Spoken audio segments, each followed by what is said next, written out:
Queria trazer para vocês um pedaço do que a gente viu hoje na cerimônia lá no Rose Garden da Casa Branca, toda aquela preparação para que o Donald Trump anunciasse a segunda independência americana, foi como ele definiu. Havia um rosto ali que Trump trouxe e não foi à toa. Era o rosto de um trabalhador aposentado do setor automotivo de Detroit, do Michigan. É um dos estados que, no vocabulário lá anglo-saxão, são considerados cinturão da ferrugem, pela perda, sobretudo, do tradicional emprego na indústria manufatureira e automotiva, em especial americana, ao longo desses anos. Confira esse momento. My entire life I have watched plant after plant after plant in Detroit and in the metro Detroit area close. There are now plants sitting idle. There are now plants that are underutilized, and Donald Trump's policies are going to bring product back into those underutilized plants. There's going to be new investment. There's going to be new plants built. And the UAW members, and I brought 20 of them with me, they're sitting right over here. We support Donald Trump's policies on tariffs 100%. So, Mr. President, we can't thank you enough. And in 6 months or a year, we're going to begin to see the benefits. I can't wait to see what's happening 3 or 4 years down the road. Thank you, Mr. President. Dorival, essa é a pergunta sobre a alma americana. Quando ele diz, nós apoiamos as tarifas de Donald Trump 100%, atenção, ele não está dizendo que ele quer tarifas de 100%, não, tá? Ele só apoia 100%, já que estamos falando de porcentagens, para não assustar o mercado mais do que já está assustado, né? Mas, de fato, Trump estava celebrando o grande deslocamento político eleitoral que ele realizou em 2016 e consolidou, confirmou em 2024, né? Esses eram os eleitores do Partido Democrata. Eu ia dizer isso.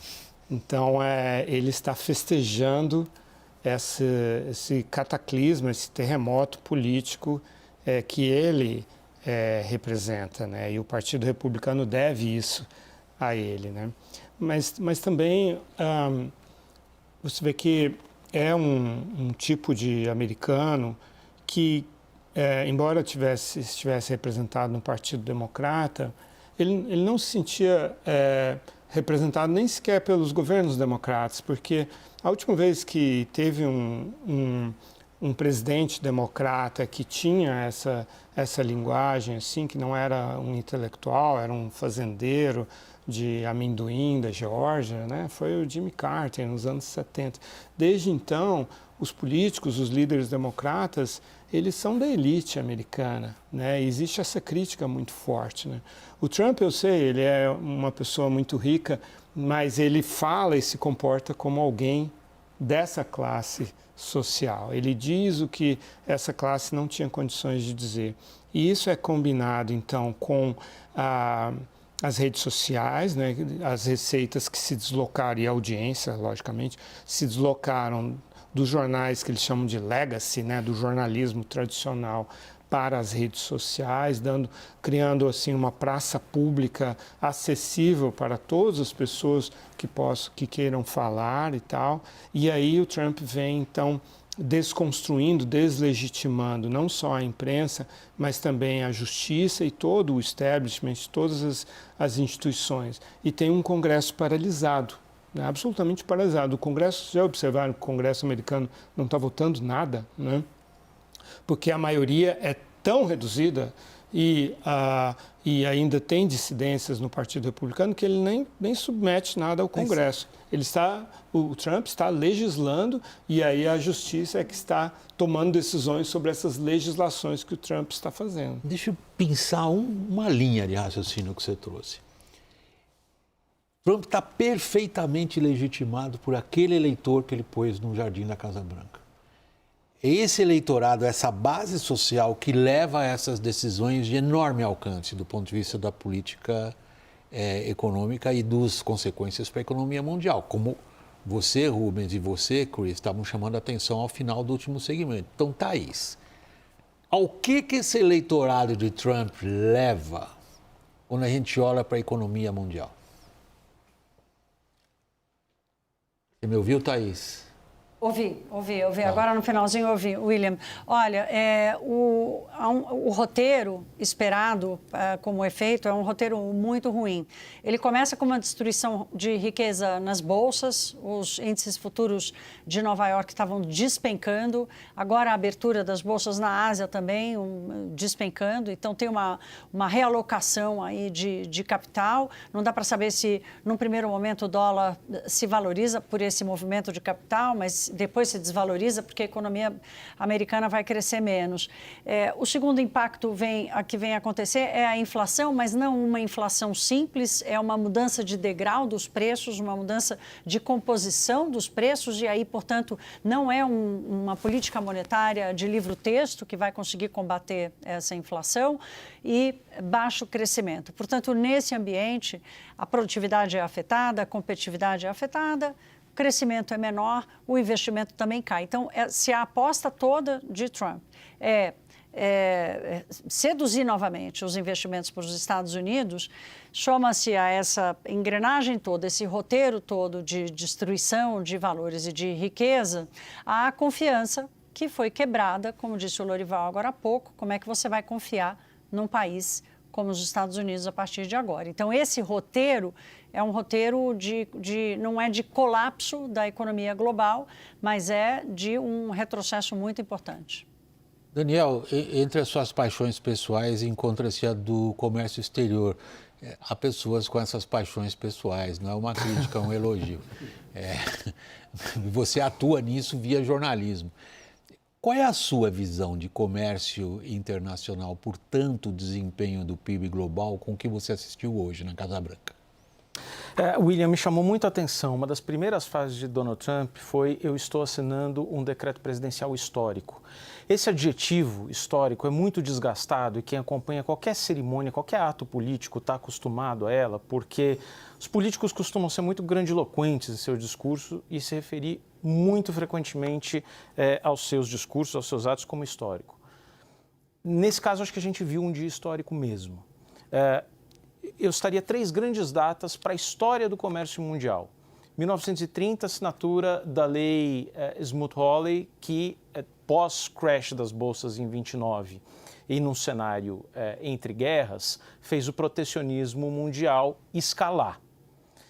1947, assinatura do GATT, Acordo Geral sobre Bens e Tarifas, embrião da Organização Mundial do Comércio, e isso gerou 8 rodadas de liberalização comercial. Esse sistema, nascido em 1947, morreu em 2 de abril de 2025. Então, hoje o que a gente viu é realmente histórico. E eu resumo numa só explicação. O pilar do GATT, a regra mais bíblica do GATT é a cláusula da nação mais favorecida.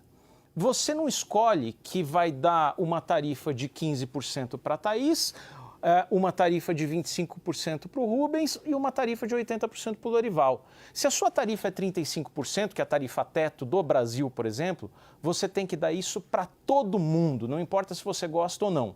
Você pode dar um desconto? Pode, se você assinar um acordo de livre comércio, um acordo de preferências tarifárias. Você cede e barganha. Hoje o que a gente viu foi essa cláusula ser rasgada e a reação dos países é igualmente grave. Entendo perfeitamente que ela tenha que acontecer, mas quando o Brasil e outros tantos países assinam leis de reciprocidade, estão rasgando igualmente a cláusula da nação mais favorecida. O sistema que nasceu em 1947 morreu oficialmente hoje. Rubens, eu tenho mais 5 minutos de programa. A gente consegue fazer uma ligação nesse momento, porque nós estamos realmente vendo algo se desenvolvendo diante dos nossos olhos, com um grau de imprevisibilidade que todos os participantes da nossa roda hoje acentuaram.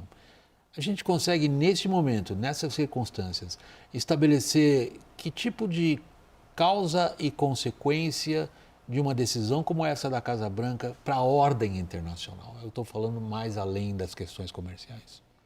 Eu queria só acrescentar um elemento importante do ponto de vista dos países em desenvolvimento, especialmente do Brasil, que a gente não discutiu o impacto disso sobre o Brasil. É o desvio de comércio. Isso que o Daniel mencionou são as regras gerais. Nós falamos aqui que é o fim do sistema internacional de comércio baseado em regras. É isso que ele mencionou. Agora, do ponto de vista prático, países como o Brasil, que tem um mercado grande e que tem tarifas altas e tem medidas restritivas, eu não sei como é que a gente vai reagir, mas vai haver um desvio de comércio visando o ingresso no mercado brasileiro. A China, por exemplo, os países asiáticos, alguns países europeus vão mirar o mercado brasileiro. Essa é uma importante perspectiva da evolução do comércio em relação ao Brasil. Em relação à ordem internacional, eu acho que a gente não pode examinar só essa questão do comércio isoladamente. Você tem que examinar a parte interna, a repercussão interna na economia americana, que vai ser muito grande, e você vai ter que analisar também a questão geopolítica. Quer dizer, nós estamos no meio de duas guerras aí, com consequências práticas no comércio exterior, em outras áreas. Então, e nós estamos vendo a situação geopolítica, na minha visão, se deteriorar, tanto na Ucrânia quanto em Gaza. E com a perspectiva aí que já foi mencionada do Irã, né, ser atacado. Então, se você tiver essa confluência entre o que nós discutimos aqui hoje, da ordem comercial global, com esse desarranjo da nova ordem política internacional, você tem um cenário realmente complicado. Agora, esse talvez seja o pior cenário. Eu não acredito que a gente vá nessa direção, mas a gente tem que considerar, e países como o Brasil, porque a gente, quando fala do Brasil, a gente não está falando de um país pequeno, a gente está falando de um país continental, com 200 milhões de habitantes, a 10ª economia global. Nós temos que levar em conta o que está acontecendo no mundo, na ordem política, na ordem econômica e o impacto disso sobre o Brasil. Eu sei que a pergunta minha foi formulada na hora errada. Ela é de uma enorme abrangência e na hora que o programa vai indo para o final, 1 minuto para cada um, posso fazer que nem debate de candidato? Debate. Como você liga o que você viu hoje na Casa Branca e a ordem internacional, Lorival, e por último, Chris Garma? Eu acho que o que a gente está vendo aqui vai ter efeitos internos em todos os países do mundo que são imponderáveis. Vai haver recessão, vai haver deslocamento de investimentos, de comércio, de indústrias, portanto, de empregos, e vai haver um incentivo muito grande ao protecionismo, né, e ao nacionalismo. Então, é impossível calcular o impacto político e geopolítico do que a gente está assistindo hoje.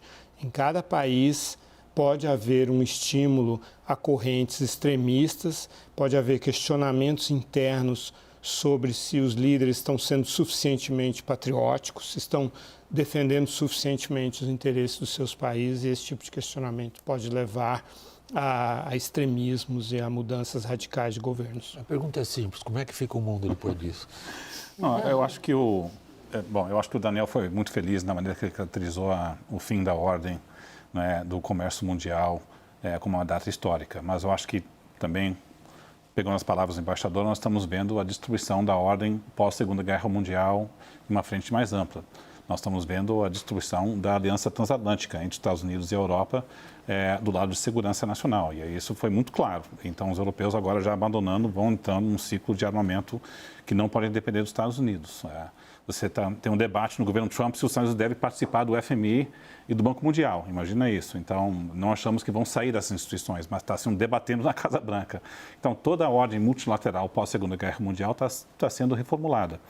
Então, eu acho que é um mundo mais complicado, menos crescimento e mais, assim, de políticas populistas domésticas. Mas, por fim, o Trump vai pagar um preço por isso. Ele pode agradar os trabalhadores de Detroit do setor automotivo, mas todo mundo no estado de Michigan vai ter que pagar $3 a $10 mil a mais para cada carro que eles vão comprar. Então, eu acho que isso pesa mais do que os potenciais empregos a mais no setor. Mas isso a ver.